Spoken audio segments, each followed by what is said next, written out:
Hello, Ashworms, and welcome to today's podcast. I am your host, Ashworm. Though before I get into anything else that I want to say today, I'm going to say I changed my avatar! Woo! I wanted to make it a little bit more cooler and unique and just different, I guess, more than what I look like. But yeah, I might, just to let you guys know, and clearly, I guess you guys can see that I've changed my avatar once this comes out. Though, for today's podcast, I am going to tell you how I make my podcasts, but I might have to do this in a bit of a part 2, because this is going to take a while, as I'm going to get into further detail to how I get all this done. So first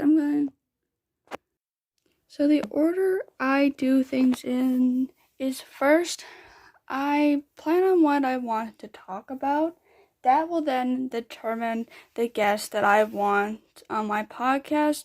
Once that is done, I plan the best I can, which is who is going to say what and when, if possible. And then once I'm done, once I have all that, then we plan on when we're gonna meet and do all of that. I then record the conversation or dialogue between me and my guests. Once that is done, then I plan out how I'm going to do the animation. I do that by, I do storyboarding. Storyboarding is actually a very important thing to do when it comes to creating a podcast or anything at all when it comes to filming.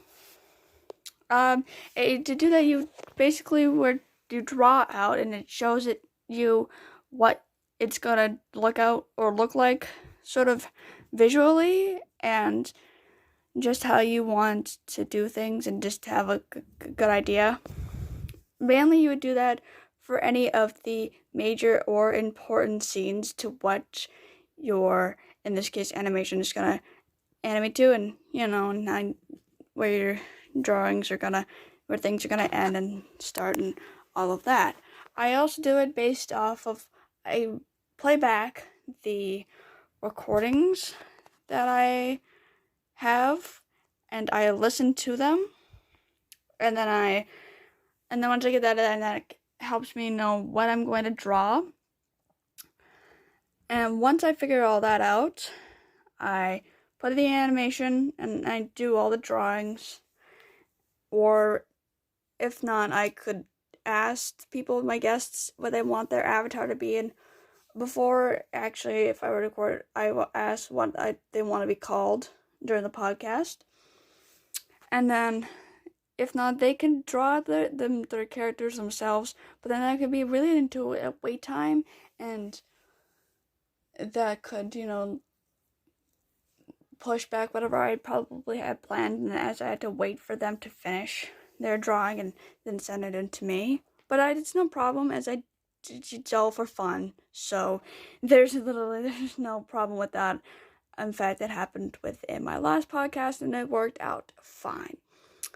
Plus, I appreciate the help, as this can be really time-consuming, and it's going back over to the school year again, and all of that. So, it can be a lot, but I do my best, and I do it for fun, and this, yeah.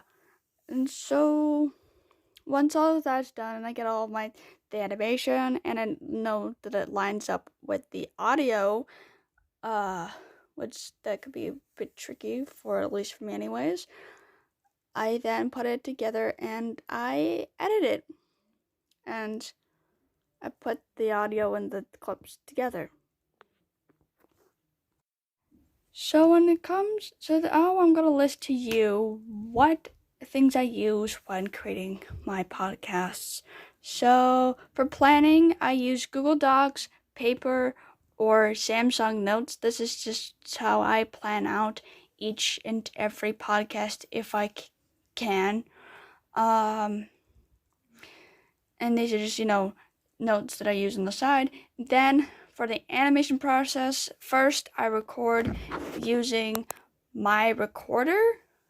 I also use FlipaClip and Stop Motion Studios.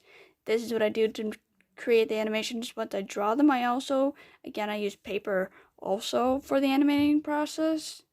Because I had to draw out each character. Then, once I am done, I put it all into WeVideo. Thanks for tuning in to today's podcast. Until next time.